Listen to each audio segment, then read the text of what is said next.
Bismillahirrohmanirrohim. Assalamualaikum warahmatullahi wabarakatuh. Sahabat yang dirahmati Allah, sebelum kita masuk ke dalam pembahasan yang penting hari ini, mari kita sama-sama tundukkan hati dan berdoa. Ya Allah, Zat yang maha membolak-balikkan hati, bimbing kami agar tidak tersesat dalam urusan yang Engkau haramkan, berikan kami ilmu yang membawa hidayah, keteguhan dalam memegang syariat, dan keberanian untuk meninggalkan yang salah, meski terasa indah di mata dunia. Ya Allah, pertemukan kami dengan pasangan yang bisa menjadi jalan menuju ridha dan surga-Mu. Amin ya robbal alamin. Sahabat sekalian, di usia 25 tahun, banyak dari kita yang sedang berada di fase serius menata hidup, karier mulai terbangun, tanggung jawab mulai bertambah, dan soal jodoh pun mulai menjadi prioritas. Di antara semua harapan itu, pernikahan menjadi salah satu impian terbesar. Tapi tahukah kita, bahwa tidak semua bentuk pernikahan itu diperbolehkan dalam Islam? Dalam ajaran Islam, pernikahan adalah ibadah yang sangat mulia, namun, ibadah pun punya aturan, maka dari itu, kita harus berhati-hati, agar langkah kita dalam membina rumah tangga tidak justru menjadi sebab datangnya murka Allah. Berikut adalah 4 jenis pernikahan yang dilarang dalam Islam. Semoga dengan mengetahuinya, kita bisa lebih berhati-hati dan memilih jalan yang diridhoinya. Pertama, nikah mut'ah. Nikah mut'ah adalah pernikahan yang disepakati hanya untuk waktu tertentu. Misalnya, seseorang menikah selama seminggu, sebulan, atau hingga waktu tertentu saja. Awalnya, praktik ini pernah diizinkan dalam keadaan darurat pada awal dakwah Islam, namun, kemudian diharamkan secara tegas oleh Rasulullah Shallallahu Alaihi Wasallam dalam beberapa hadis syahih. Kenapa dilarang? Karena ini menjadikan pernikahan seperti kontrak duniawi tanpa tujuan membangun keluarga, tanpa tanggung jawab jangka panjang. Pernikahan bukan tempat pelarian nafsu, tapi ladang ibadah dan ladang amanah. Rasulullah Shallallahu Alaihi Wasallam bersabda, "Wahai manusia, dahulu aku mengizinkan kalian melakukan mut'ah, sekarang Allah mengharamkannya hingga hari kiamat."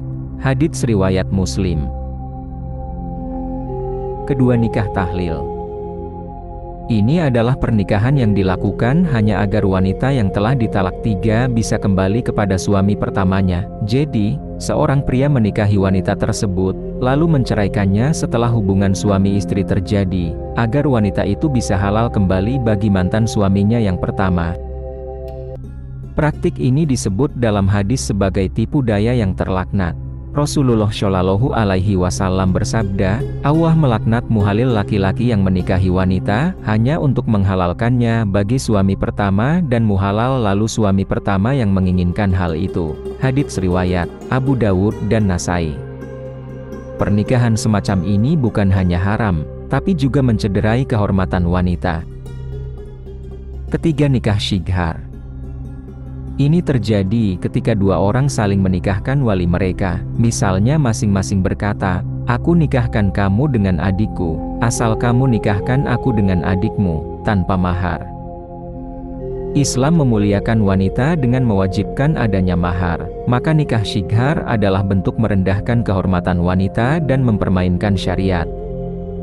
Dalam sebuah hadis, Rasulullah Shallallahu Alaihi Wasallam melarang keras praktik ini, karena menghilangkan unsur mahar yang merupakan hak wanita dalam pernikahan. Dalam riwayat lain di Syahih Al-Bukhari dan Syahih Muslim, terdapat keterangan bahwa definisi tersebut berasal dari perawi, yaitu Nafi, dari jalur Ubaidullah, dari Nafi. Beliau berkata, Rasulullah Shallallahu Alaihi Wasallam melarang nikah syighar. Saya Ubaidullah bertanya kepada Nafi, apa yang dimaksud syighar? Nafi menjawab, menikahi anak perempuan seorang lelaki dengan syarat lelaki tersebut dinikahkan dengan anak perempuannya tanpa mahar, atau menikahi saudara perempuan seorang lelaki dengan syarat lelaki tersebut menikahkannya dengan saudara perempuannya tanpa mahar. Hadis riwayat Bukhari dan Muslim. Keempat, menikahi mahram. Mahram adalah orang-orang yang haram dinikahi secara permanen, baik karena hubungan darah, susuan, atau pernikahan. Contohnya, ibu, saudara kandung, anak, bibi dari ayah atau ibu, dan seterusnya. Dalam surat An-Nisa ayat 23, Allah menyebut satu persatu siapa saja yang haram dinikahi. Ini bukan masalah budaya atau pendapat ulama tapi ketetapan yang langsung datang dari wahyunya. Surat An-Nisa ayat 23 yang artinya sebagai berikut.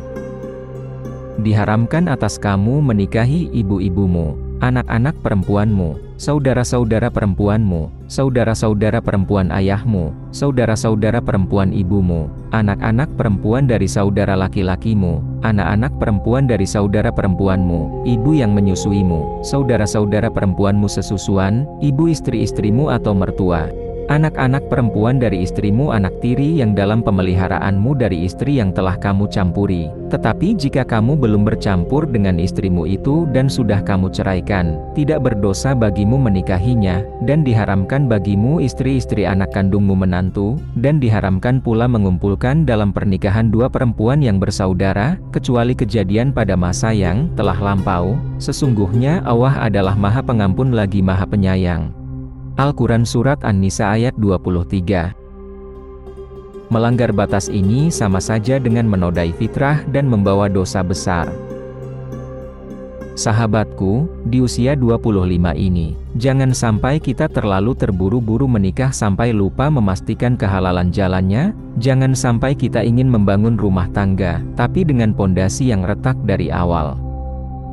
Jangan karena takut dibilang jomblo, kita memilih jalan instan. Ingat, lebih baik terlambat menikah daripada salah menikah, karena pernikahan yang salah bukan hanya membuat hidup sengsara, tapi juga bisa membuat kita tergelincir dari jalan Allah. Sahabat yang dimuliakan Allah, semoga kita semua dijauhkan dari bentuk-bentuk pernikahan yang tidak diridai olehnya, dan semoga kita dipertemukan dengan pasangan yang bukan hanya menyenangkan dunia, tapi juga menjadi jalan menuju surga. Kalau sahabat punya pengalaman atau pernah mendengar praktik-praktik seperti ini di sekitar kita, silakan ceritakan di kolom komentar. Atau kalau sahabat punya pertanyaan tentang pernikahan menurut Islam, tulis juga di kolom komentar, insya Allah akan kita bahas di konten selanjutnya. Jika video ini bermanfaat, silakan bagikan kepada sahabat atau keluarga. Jangan lupa untuk like, subscribe, dan aktifkan lonceng notifikasi agar tidak ketinggalan konten dakwah berikutnya. Wassalamualaikum warahmatullahi wabarakatuh. Jazakumullahu khairan.